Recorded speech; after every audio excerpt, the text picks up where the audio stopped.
That night was actually, we had the same speaker that we are having tonight. So I'm very, very honored and excited to bring up one of my closest friends, Danny Jones. He's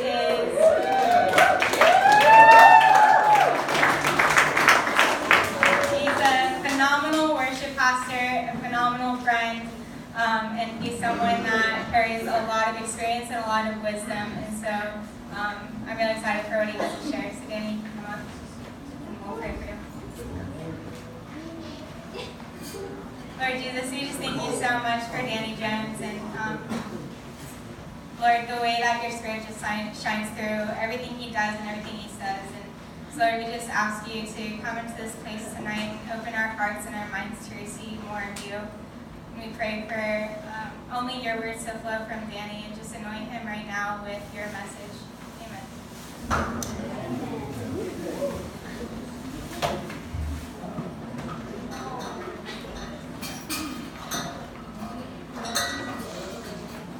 It's a really noisy music stand. All right, well, I would like to pray before we get this started, because if we don't, things will end badly, so we'll start with that. Lord, thank you for this evening. Thank you for this family here.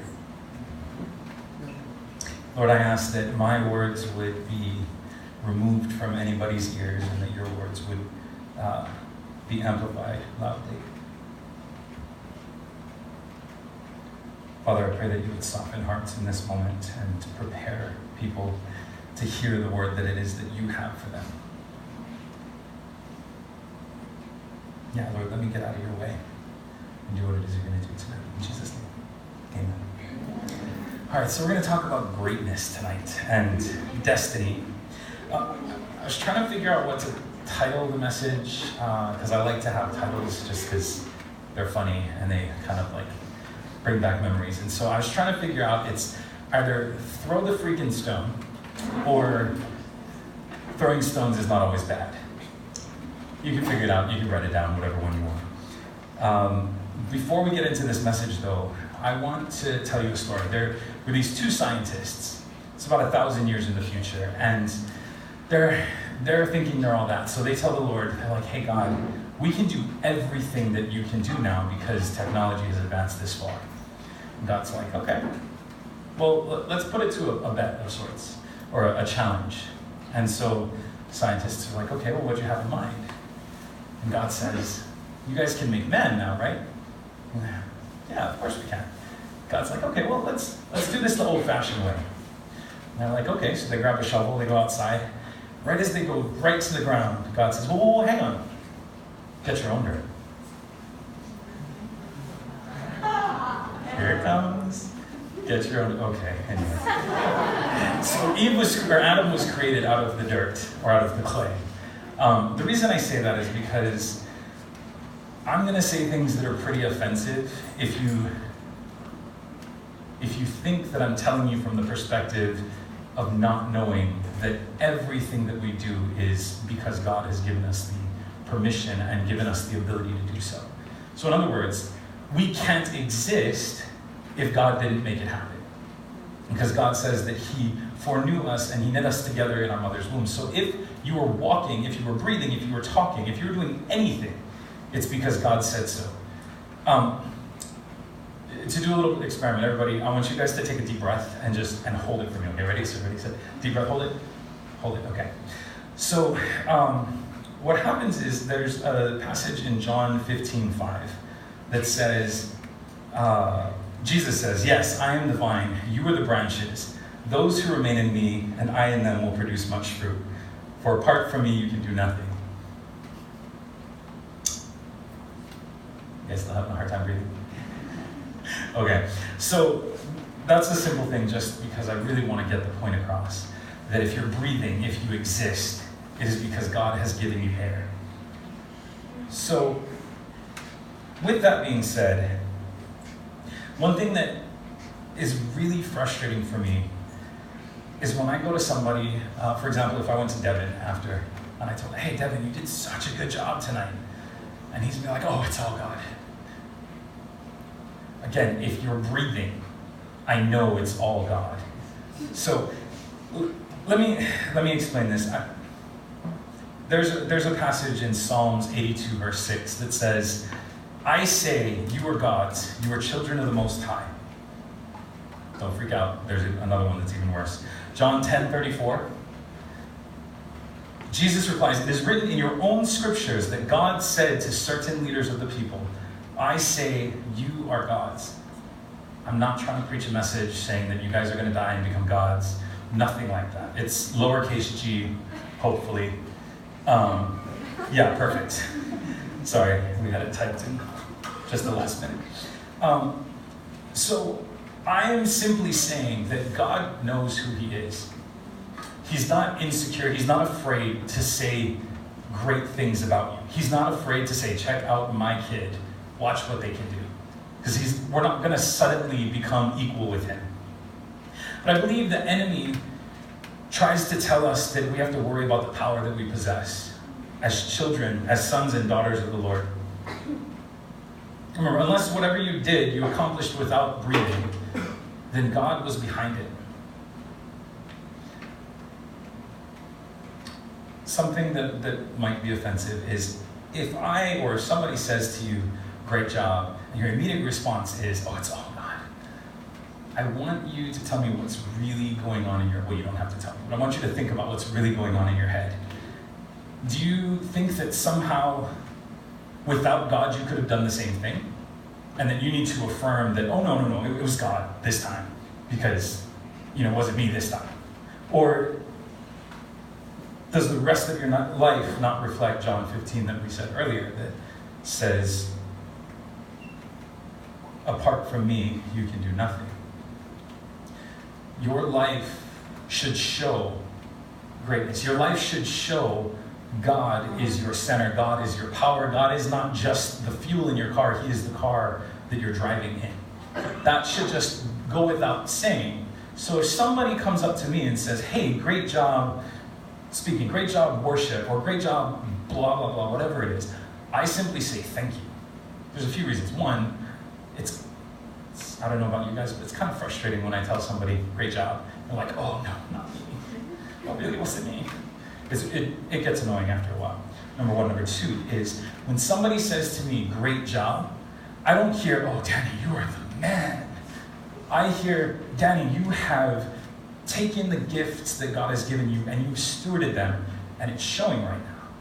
So in other words, when I say thank you, I'm like, yes, Lord. So know that if you say if you say something to me that's nice and I say thank you, I'm not thinking that I'm all that and a bag of chips, as we would say. Just say, there's my water. All right. If you're struggling with that passage or that idea,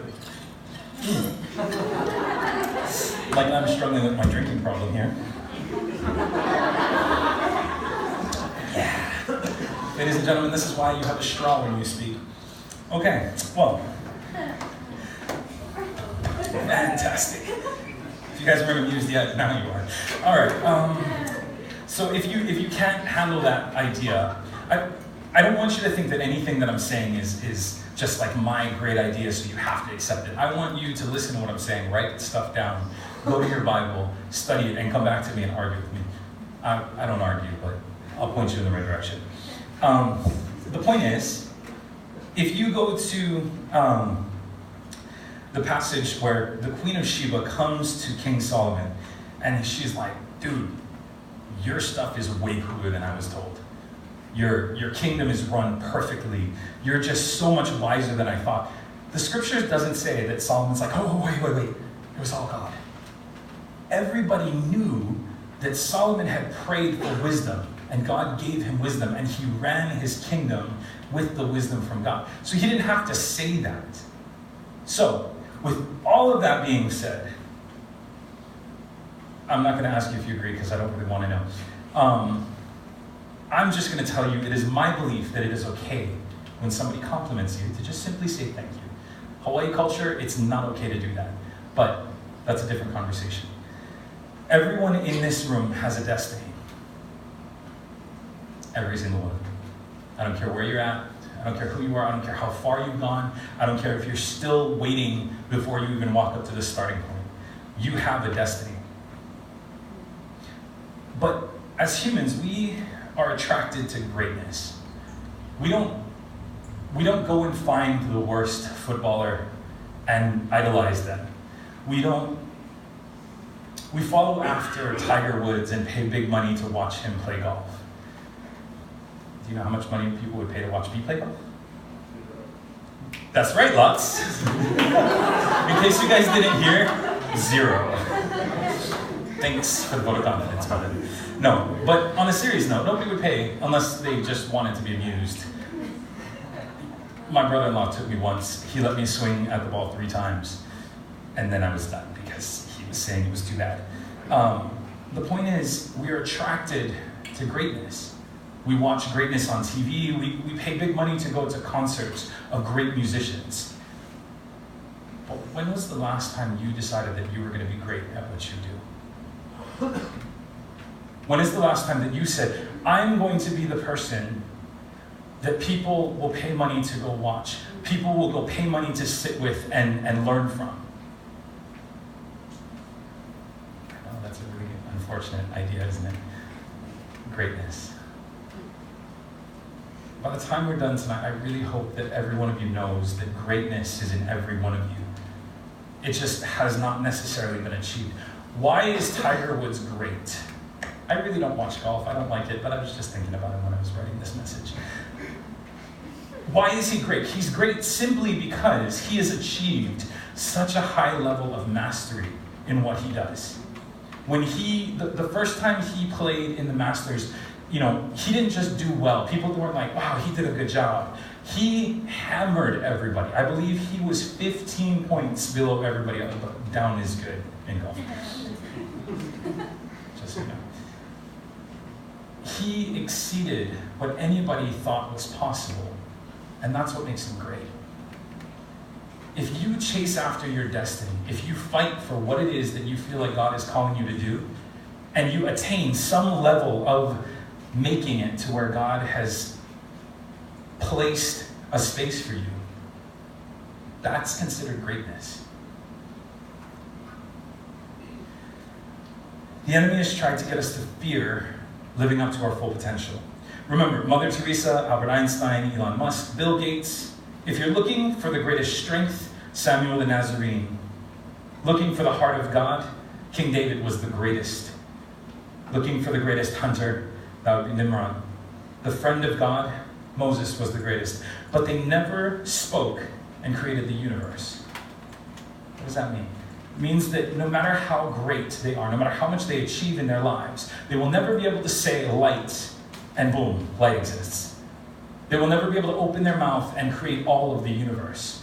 So why wouldn't you go for the greatness of who you can be? Because when you go for it, God is going to be able to get glory from what it is that you accomplish. Because again, if we're accomplishing anything, it's because we're breathing the air that God has created.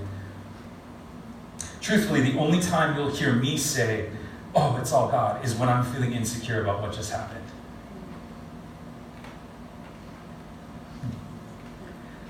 God doesn't want your halfway.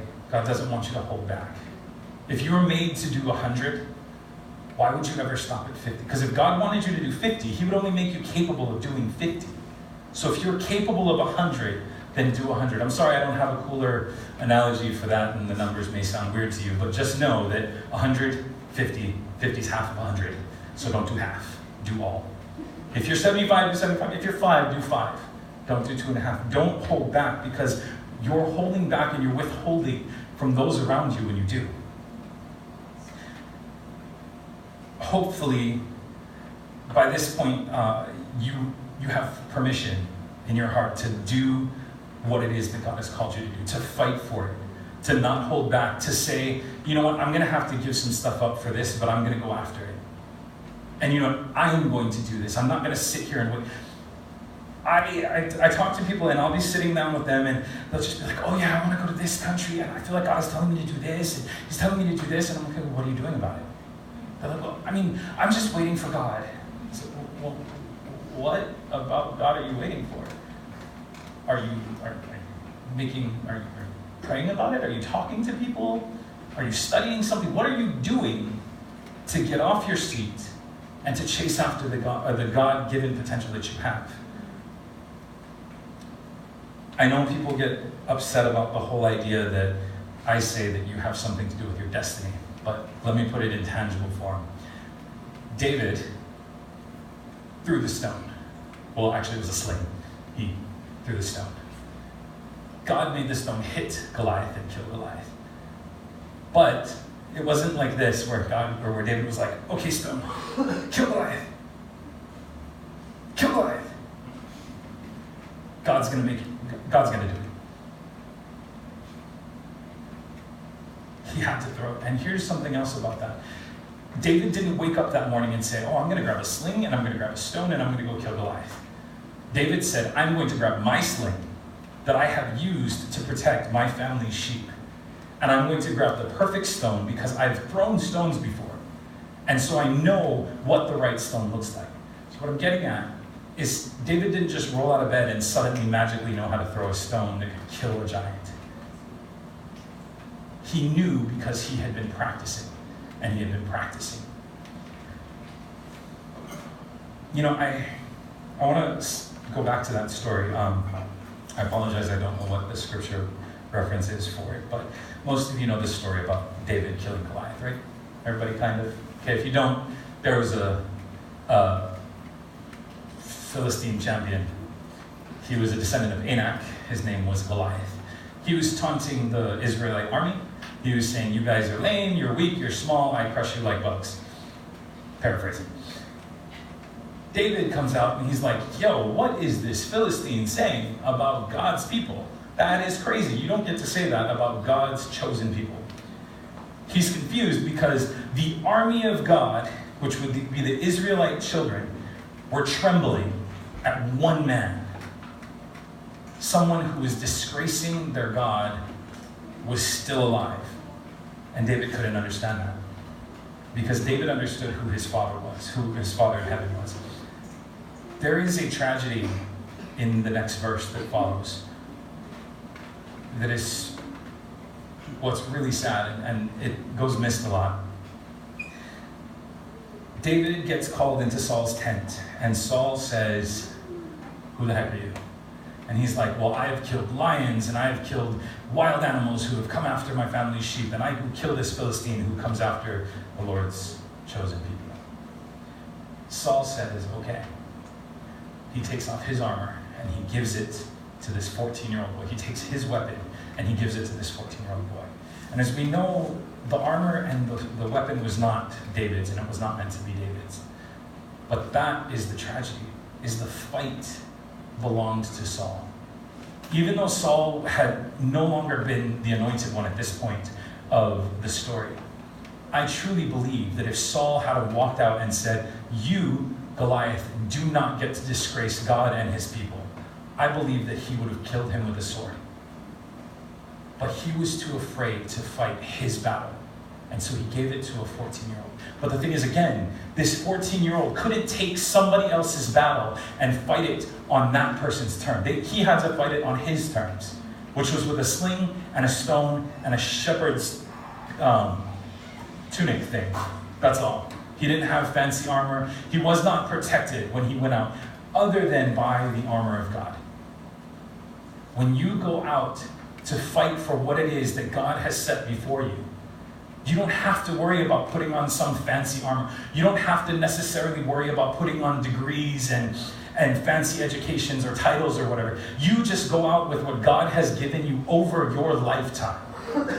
And when you fight that battle, you know that you are winning it for the Lord. I have a friend, his name is Sam. Not a Sam in the room, I know there's like 11 of them. But he told me that he had been told by the Lord to create this ministry, I think it was in Florida, where he was reaching out to homeless people in a really dangerous neighborhood. And as he kind of started getting ready to do this,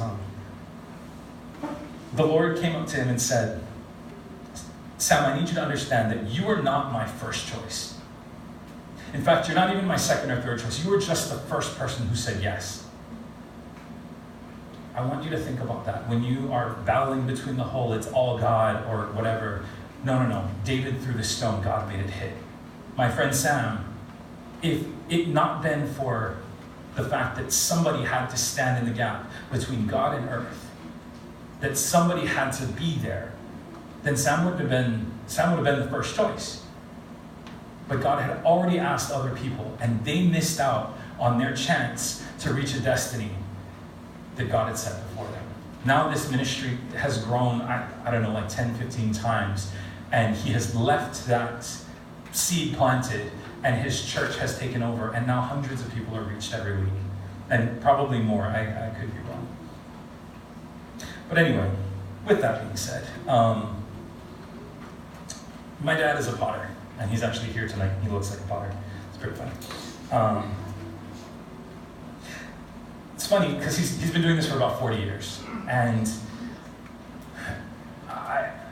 I'm kind of slow sometimes. It took me about 10 years of being a Christian to realize that my dad has a master's in fine arts, which makes him a master potter, which if you've ever read the Bible, God is a master potter, and I totally didn't catch that for the longest time. Anyway, I'm going to give you a lesson on ceramics. I'm not going to make any ceramics because I'm not my father. And that's not one of the skills that I possess. However,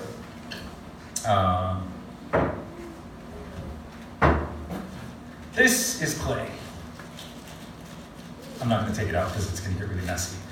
This is about the size piece that my dad would use. He would put on a potter's wheel. It's a round thing like this. He'd center it. It spins. He'd form it into a bowl. My dad is a very gifted potter, so you will see. This is what happens when he forms a piece of pottery. When it's formed like this. After it's dried a little bit, he'll chop it off, he'll flip it over, and then he'll cut away some of it. And he'll cut it away so that way it can balance. The thing about this is really going to hurt me, but I was told I can do this. It's very fragile when it's in this stage. Oh, that kills me. Okay. I've broken many as a child, but it was never on purpose. This is the first time in 30 years that I did it on purpose. Okay, anyway. Whew, that was hard. All right. In India, I believe, I was told a story that there are people that will sit by the train station and they'll scoop up clay from the ground, they'll put it on their potter's wheel, they'll form a cup, and actually that's a cool idea. They'll form a cup and they'll stick it in the sun to dry, and then what will happen is they'll pour tea into it. My father's like, this might be a bad idea, Mr. Jones, but then what happens is they sell the tea to the passengers on the train. They drink it really fast, they throw it in the ground. The reason is because it will not hold its shape past one drink of water or one drink of tea. After a piece like this is made, once it's dried, air dried, it's going to be bisque fired. And I believe that at about 1300 degrees, the water in the clay is chemically separated from the clay body. And then it'll be fired till about 1900 degrees. I'm not going to look at my dad because I'm probably wrong. Anyway, sorry. When it's done with that process, it's now bisque fired. So it's pretty solid. I'm not going to try to break it because I could, but it would cut me if I did. This will forever be this shape. I can soak it in water for a month and it'll stay this shape. However, if I put water into it, over time, the water would seep out through the bottom. So this is not a finished piece. After it's at that stage, what will happen is, my father, he likes to do 3 glazings. So each time he'll stick the pot in a bucket of chemicals, let it dry, stick it into another chemical, let it dry, stick it into another chemical, let it dry. And the reason is because the colors that he gets based on 3 different glazings like that is, well, it's really beautiful. If I tried to use this bowl as it is, I could be wrong, but I'll probably get sick, yeah. Okay, yeah. The chemical glazes on this will make you sick if you licked it, so don't lick it, please. after that,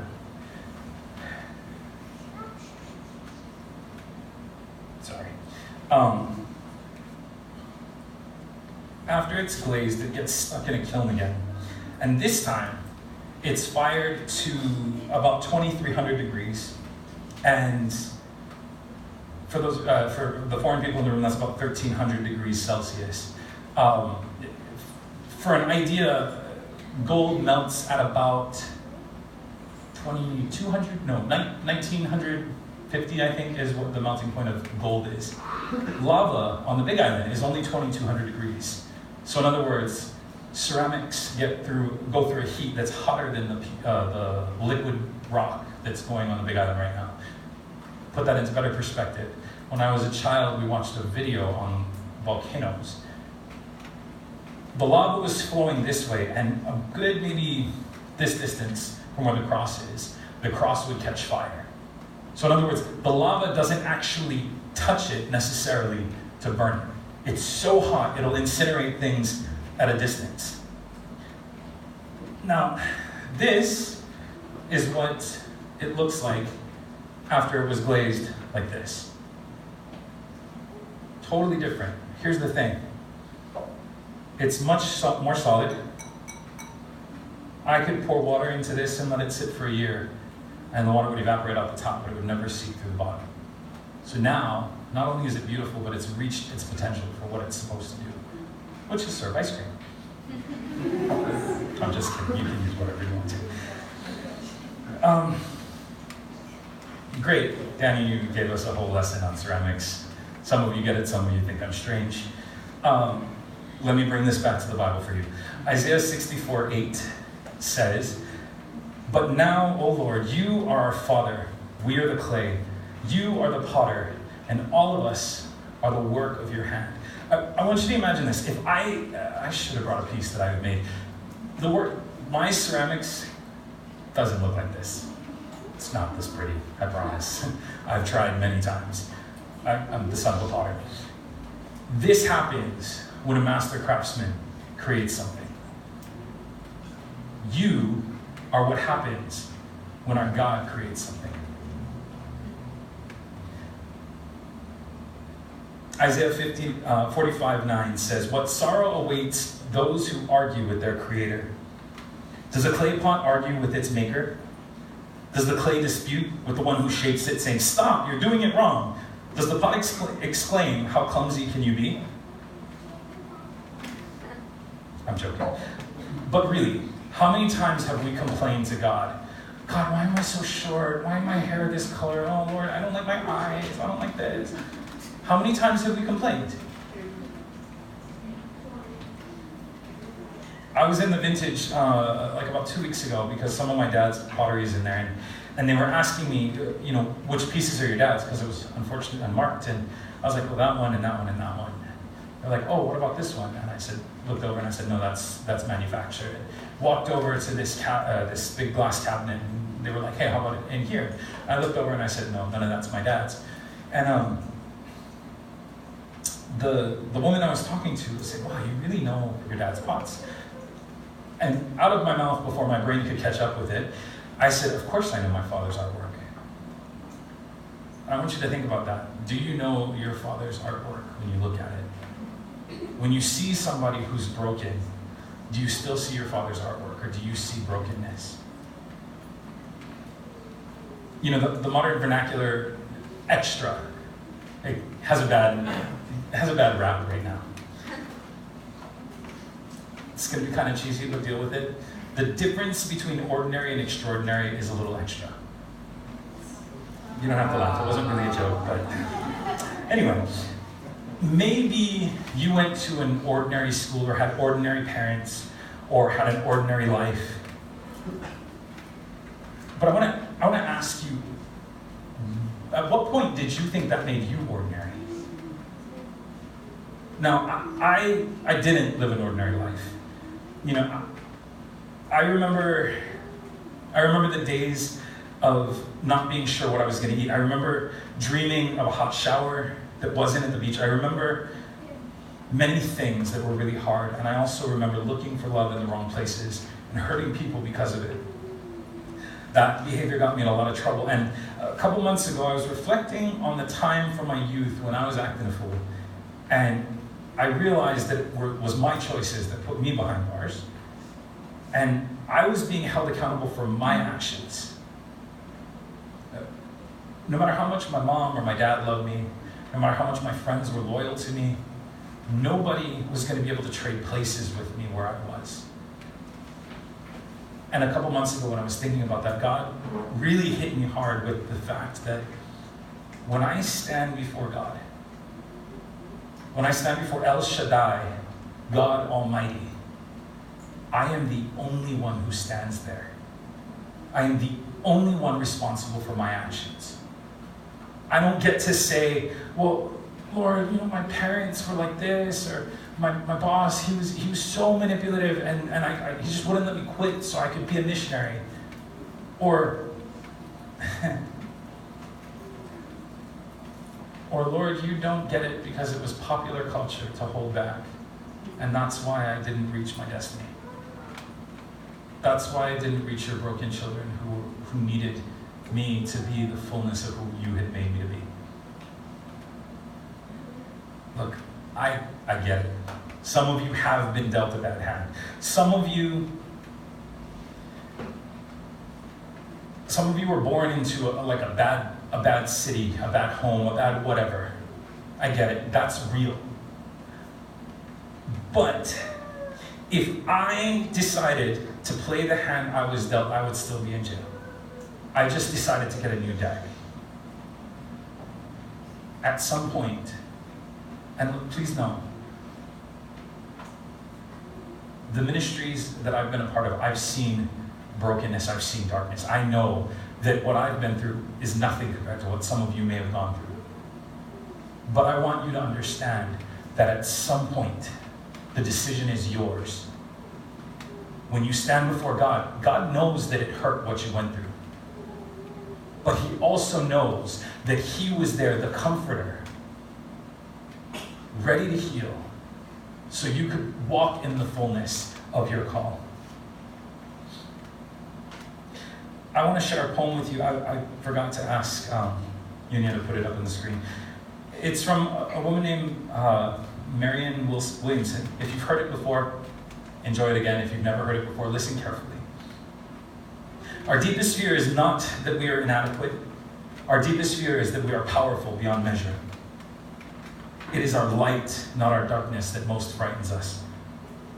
We ask ourselves, who am I to be brilliant, gorgeous, talented, or fabulous? But actually, who are you not to be? You are a child of God. Your playing small does not serve the world. There is nothing enlightened about shrinking so that other people won't feel insecure around you. We are meant to shine as children do. We were born to manifest the glory of God that is within us. It's not just in some of us, it's in everyone. And as we let our own light shine, we unconsciously give other people permission to do the same. As we are liberated from our own fear, our presence automatically liberates others. We as believers in the Most High are designed to show the way. We are designed to light the path. But if we're living beneath who we are called to be, we are robbing the world around us. It's not our humility that's surfacing at that point. It's our selfishness. Whether we realize it or not, the blessing that we are designed to be is taken away from our lives in those around us. So, with that, we're almost finished. You have a call, you have a destiny, you have a purpose in this world. I remember once I was in Costco and they were having this guy with actually a microphone like this, and he was talking loud and fast, and he was selling a knife. It's a really cool knife. It's really sharp. He took a hammer on a piece of paper and he's sawing at the hammer, and it put a groove in this hammer, and he showed the flecks of metal that came off the paper. And then he said something really interesting. He said, if you need a saw, go get a saw. I just want you to know that this knife is sharp enough that I can saw at this hammer and still cut through a slice of bread. Some of you have been living as a saw, when the reality of it is you were a knife and you were meant to be a knife. Yes, you've been getting by doing what it is that you're doing, but your purpose was to create dinner. I'm joking. But you guys get what I'm saying. Really quick nugget, can't focus on it too much. I want you to learn the power of the word or. So when the enemy says to you, you are lame, you can say, or, you're lame, I'm a child of God.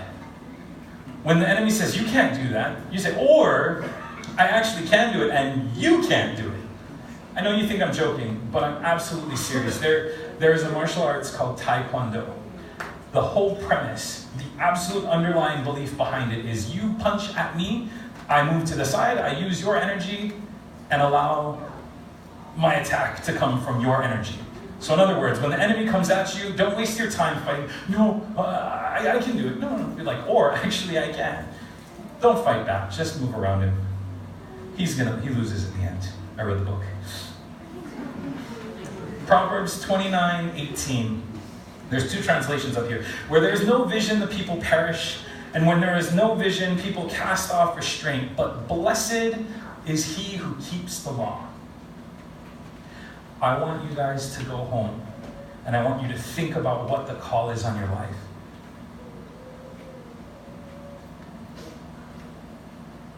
If you have no vision, you cast off restraint. If you don't know where you're going to go this way and that way. You're going to sin, you're going to do something wrong, you're going to screw up your life, you're going to miss your calling, whatever it is. You're not going to get to where God has destined you to be. So, I'm going to wrap this up as quickly as I can. God has a call on your life. This could end really badly. Perfect. Are you going to be a one-time use piece of pottery that is going to be broken with just a little bit of rain? Are you going to stop at a planter at best? Or, let me back that up. When God calls you, are you willing to make the sacrifice to say, Lord, this is the only thing I will go after. I don't have a plan B. This is what I'm going to go for. 1 Kings 19:19. So Elijah went and found Elisha, son of Shaphat, plowing a field. There were 12 teams of oxen in the field, and Elisha was plowing the 12th team. I'm just reading through this fast. Elijah went over to him, threw his cloak on his shoulders, and walked away. Side note, that's just a really strange thing to me, but hey, whatever.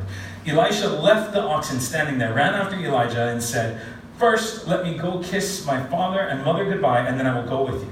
Elijah replied, "Go back, but think about what I have done to you."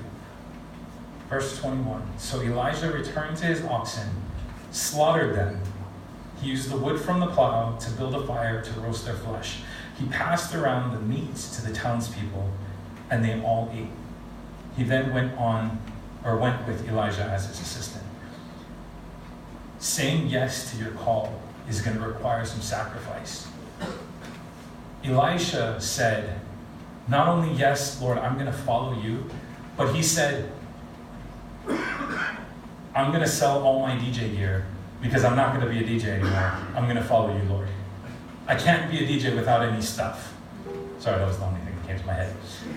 Whatever it is, I am going to get rid of all of it so there's nothing to go back to. This cannot be reconstituted and made into something else other than powder. Are you willing to go through the time that it's going to take to train, to learn about your call?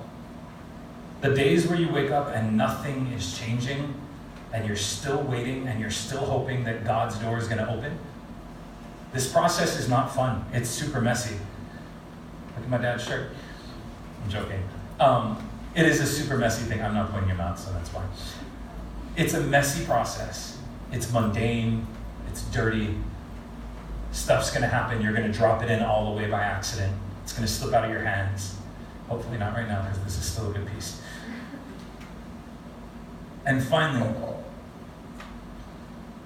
once you've gone through that process and you've stepped up to the plate and you are walking in your call, are you willing to go through the fire that it takes to bring out the true colors in you and to make you permanently who it is that you're called to be?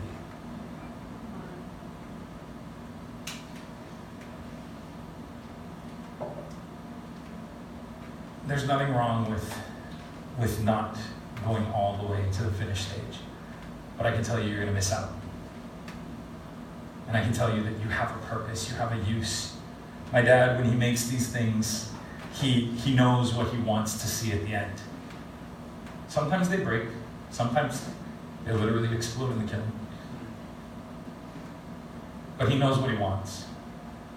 When God looks at you, he knows who it is that he created, and he knows what he wants for your future and your destiny.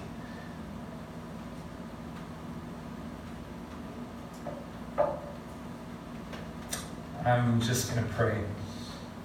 And tonight, I'm going to be up here with the prayer team. My career, my job, my company, I don't know, whatever, is I like to work with calling people out into their destiny. I'm not going to sit here and talk to you tonight, but I will pray for you. If you feel like you don't have a call, then I will pray that God reveals it to you. If you do have a call and you know what it is, but you've been lackadaisical about it, or you've just been like, I'm just going to be that one-time use piece, that's fine. Then I will pray for that too, because, well, you shouldn't be there. However, I want you to know that if you come to me for prayer, I'm not going to pray nice things over you, that it's a cushy ride. I'm going to pray that you go through the fire that can melt rock. And it might hurt over the season to come, but this is the beauty that can come out of it. So I want to pray. Lord, I thank you for this night. I thank you for your children. I thank you for the hope that you bring everywhere you go. Lord, I thank you that you have a plan, a purpose, a destiny, a will, a call for every person here. That there's not a single person in this room where you're like, oh shoot, I forgot about them. Lord, that you know what it is that you want for them. You know the beauty that's hidden inside of them that you want to bring out. And so, Father, I just ask that you would pour out your presence in this place, that you would stir in people's hearts.